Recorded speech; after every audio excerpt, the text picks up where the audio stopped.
اللہ اللہ اس چیز میں ماشاءاللہ بے شمار علماء کرام ماشاءاللہ آگے بڑھ چکے ہیں.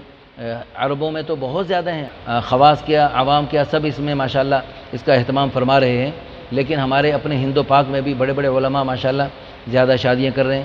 حضرت مفتی حسن صاحب اس وقت بڑے ہستی ہیں ماشاءاللہ، ہمارے بزرگ ہیں، عظیم بزرگ ہیں، ان کی بھی ماشاءاللہ 4 شادیاں ہیں. مولانا الیاس گھمن صاحب کی 4 شادیاں ہیں، اور مفتی طارق مسعود صاحب کی بھی ماشاءاللہ 3 شادیاں ہیں، چوتھی کی انشاءاللہ تلاش میں ہیں. اس سلسلے میں بھی آپ ہم سے رابطہ کریں تو انشاءاللہ ہم ان کی چوتھی شادی ہم کروانے کی سعادت حاصل کرنا چاہتے ہیں. اور اسی طرح اور بھی بہت سارے علماء ہیں جن کی شادیاں زیادہ ہیں. تو اس لیے یعنی جو بھی مالی طور پہ مستحکم ہیں یا علمی ان کو اللہ نے وجاہت دی ہے، دینی وجاہت دی ہے، تو ان کو اس بارے میں اس طرف قدم فی الفور بڑھانا چاہیے تاکہ وہ عوام کے لیے ایک خوبصورت مثال بنے اور بے شمار خواتین کے لیے سہارا بننے کا ایک ذریعہ بنے. دنیا چونکہ دارالامتحان ہے، مسائل کی آماجگاہ ہے. میں سمجھتی ہوں زیادہ شادیوں میں بھی کچھ مسائل ہوتے ہیں، لیکن شادیوں کے نہ ہونے کی وجہ سے بھی مسائل ہوتے ہیں. بھئی دنیا ہے ہی مسائل کی جگہ ہیں جی. تو اس لیے بغیر شادی والے بھی مسائل کا شکار ہیں، شادی کر کے بھی ایک شادی والے بھی مسائل کے شکار ہیں، 2 شادیوں والے. دنیا میں ہے ہی کون انسان ایسے جس میں مسائل نہ ہوں. تو مسائل تو ہوں گے، لیکن زیادہ شادیوں کی وجہ سے تھوڑے بہت جو مسائل ہیں ان کی وجہ سے رسول اللہ صلی اللہ علیہ وسلم کی مشابہت نصیب ہوگی، اور ان پر حضور کے قریب میں جنت الفردوس میں ٹھکانہ ملے گا انشاءاللہ. عدل کرنا کچھ اتنا مشکل نہیں، لیکن شادیوں کے نہ ہونے کی وجہ سے جو مسائل ہوتے ہیں وہ اس سے بھی کہیں زیادہ اور خطرناک ہوتے ہیں. اس لیے مسائل شادیوں میں بھی مسائل ہیں، نہ شادیاں کرنے میں بھی مسائل ہیں، بلکہ شادیاں جو نہ کرنے میں مسائل ہیں وہ زیادہ ہیں اور وہ خطرناک ہے. اس لیے شادیاں کر کے جو تھوڑے بوڑے ہلکے پھلکے مسائل ہیں اس کو بخوشی اختیار کرنا چاہیے. اچھا جی، عدل کرنا کچھ اتنا مشکل نہیں جتنا سمجھا جاتا ہے. جس کے ڈر کی وجہ سے اس طرف قدم بڑھاتے ہوئے مرد حضرات ڈرتے رہتے ہیں، اس طرح تو پھر ہر عمل میں ٹھیک نہ کرنے پر وعید اور سزا ہے. مثلا حدیث کی روح سے اگر ٹھیک نماز نہ پڑھو تو پرانے کپڑے کی طرح سے لپیٹ کر منہ پر مار دی جاتی ہے. ایک تو یہ اس وعید کو سن کر نماز پڑھنا ہی چھوڑ دیں، اور ایک یہ ٹھیک پڑھنے کی کوشش کرتے رہیں اور پڑھتے رہیں. اسی طرح عدل کرنے کی کوشش کرتے رہیں اور کثرت نکاح کی سنت کو زندہ کرتے رہیں. انشاءاللہ نیت اعلیٰ ہوگی، اللہ کی رضا، اتباع سنت، عورتوں کا بھلا، کثرت امت، گناہوں کا خاتمہ وغیرہ وغیرہ، تو یقیناً اللہ کی مدد آپ حضرات کے ساتھ ہوگی، اور اللہ تعالیٰ آپ کو عدل کی توفیق بھی برحمت فرمائیں گے. ہمت مردہ مدد خدا، اٹھ باندھ کمر کیا ڈرتا ہے، پھر دیکھ خدا کیا کرتا ہے. پچھلے دنوں سوشل میڈیا پر کچھ خواتین کارڈ اٹھائے باقاعدہ جلوس کی شکل میں نکل کر مردوں کو جھنجھوڑتے ہوئے کہہ رہی تھیں تزوجوا مثنى وثلاث ورباع ان کنتم رجالا. اگر تم مردو 2 3 4 شادیاں کرو، کہ اے مردو اگر تم باقی مردو تو شادیاں زیادہ کرو، بے شمار بے نکاحی عورتوں کے لیے حلال راستہ آسان کرو، اور ضروری نہیں کہ آپ کی پہلی بیوی میں کوئی عیب یا کمی ہو تو پھر ہی آپ یہ قدم اٹھائیں. اس کے بغیر بھی آپ رسول اللہ صلی اللہ علیہ وسلم کی اتباع میں یہ قدم اٹھا سکتے ہیں اور یہ عمل کر سکتے ہیں. حضرت عائشہ رضی اللہ عنہا میں نعوذ باللہ کیا کمی تھی کہ آپ صلی اللہ علیہ وسلم نے ان کے بعد اتنے نکاح کر لیے. چند باتیں میں ان مسلمان بہنوں سے کرنا چاہتی ہوں جن کو اللہ تعالیٰ نے شوہر کی نعمت سے نوازا ہے، اور وہ اللہ تعالیٰ کا شکر ادا کریں. مجھ جیسی کروڑوں مسکین بے نکاح مسکین خواتین میں سے نہیں ہیں. شکر کریں اللہ پاک نے آپ کو شوہر کی عظیم شان دولت عطا فرمائی. آپ کو شاید اندازہ ہی نہیں بے نکاح رہنے میں کیسی کیسی مشقتوں سے گزرنا پڑتا ہے. ٹھیک ہے آپ پر نکاح کے بعد بھی کچھ مشقتیں آتی رہتی ہیں، اس پر تو انشاءاللہ آپ کو اجر ملے گا، لیکن یہ خلاف فطرت بے نکاح رہنا انتہائی خطرناک ہے. میری آپ سے گزارش ہے اگر آپ کے شوہر اس مبارک کو سنت کو زندہ کرنا چاہتے ہیں جسے لوگ میری طرح اپنی جہالت اور نادانی کی وجہ سے گناہ سمجھتے ہیں، تو برائے مہربانی ان کے لیے ہرگز رکاوٹ نہ بنیے. حضرت عائشہ رضی اللہ عنہ کو پتہ لگ جاتا تھا یہ جو خاتون رسول اللہ صلی اللہ علیہ وسلم کی خدمت میں حاضر ہو رہی ہے اس سے آپ صلی اللہ علیہ وسلم نکاح کر سکتے ہیں، لیکن وہ تو کبھی بھی رکاوٹ نہیں بنی.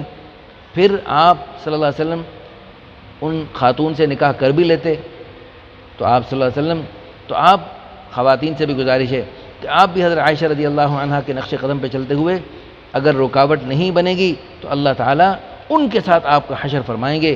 اللہ سے ڈریے، اللہ سے ڈریے، اللہ سے ڈریے. اللہ کے اس حکم کو پورا کرنے میں اپنے شوہر کی معاون بنیے. الحمدللہ ثم الحمدللہ یہ ترغیب چل رہی ہے کچھ عرصے سے، اور الحمدللہ ہمارے پاس بے شمار ایسی خوشخبریاں آئیں۔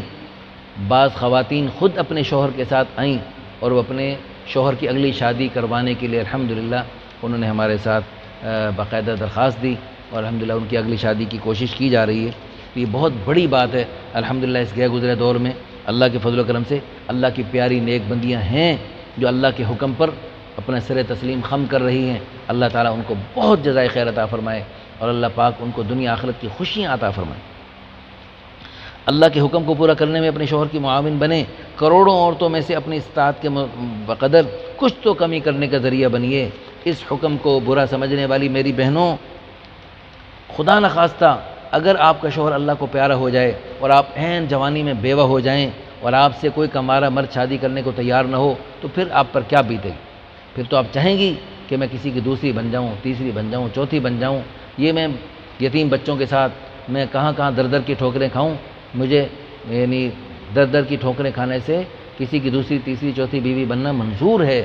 بیوہ ہو کر اگر آپ یہ چاہیں گی تو جیسے اب آپ یہ چاہ رہی، اسی طرح آپ کی طرح کوئی بیچاری اور بیوہ اب چاہ رہی، تو اللہ کا شکر ادا کیجئے، آپ کو شوہر ملا ہوا ہے، کسی اور کو بھی اس شوہر کی نعمت سے استفادہ کرنے کا آپ موقع دیجئے۔ اللہ تعالیٰ نے تو فرمایا وَتَعَاوَنُوا عَلَى الْبِرِّ وَالتَّقْوَىٰ، نیکی اور تقوی کے کاموں میں ایک دوسرے کا تعاون کیا کرو، برائی اور نافرمانی کے کاموں میں نہیں۔ اللہ تعالیٰ ہمیں بھی اپنے گھروں اور پورے معاشرے میں اس پر عمل کرنے کی توفیق عطا فرمائے۔ لیکن افسوس صد افسوس، بعض بے دین خواتین کے بارے میں سنا کہ وہ اپنے مردوں کو صراحتاً یا اشارتاً گناہوں میں تو معاونت کرتی ہیں اور ان کو حلال راستے سے منع کرتی ہیں۔ لا حول ولا قوت الا باللہ العلی العظیم۔ اللہ نے فرمایا لا تعاونوا علی الاثم والعدوان، کہ گناہ کے کاموں میں تعاون نہ کرو، تعاونوا علی البر والتقوی، نیکی اور تقوی میں معاونت کرو۔ کیسی وہ بدبخت خواتین ہیں جو اللہ تعالیٰ کے اس حکم کی صریح مخالفت کر رہی ہیں، کہ نیکی اور خیر کے کام میں مخالفت کر رہی اور گناہ کے کام میں معاونت کر رہی، اللہ تعالیٰ کا مقابلہ کر رہی۔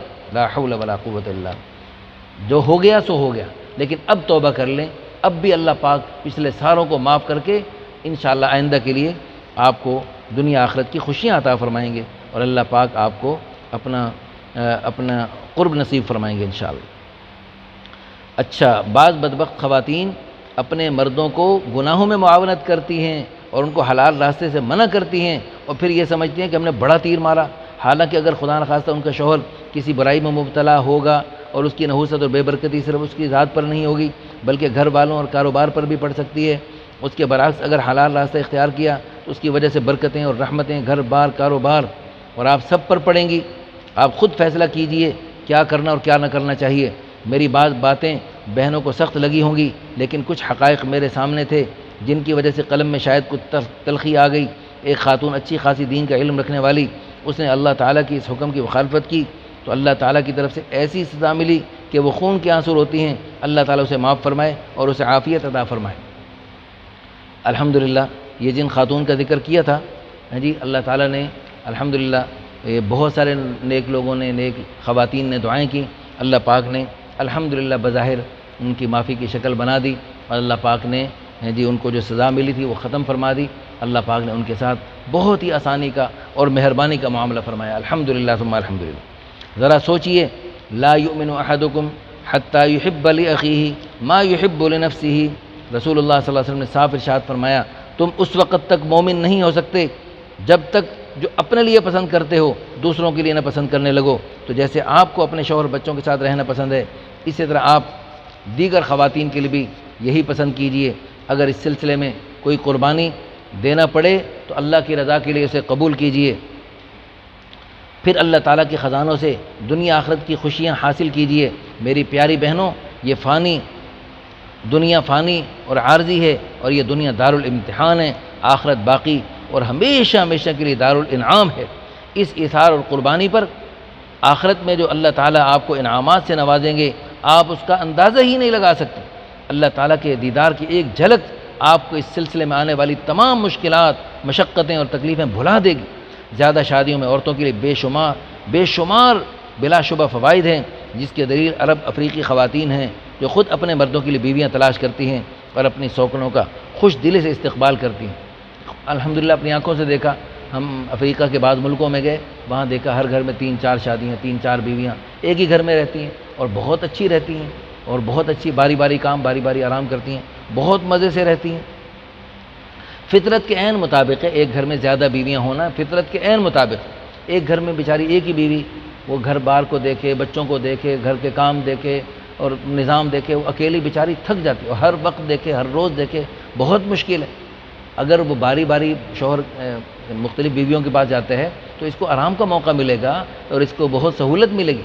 تو اللہ پاک کی طرف سے جو بھی حکم ملا اس میں ہزاروں حکمتیں ہیں۔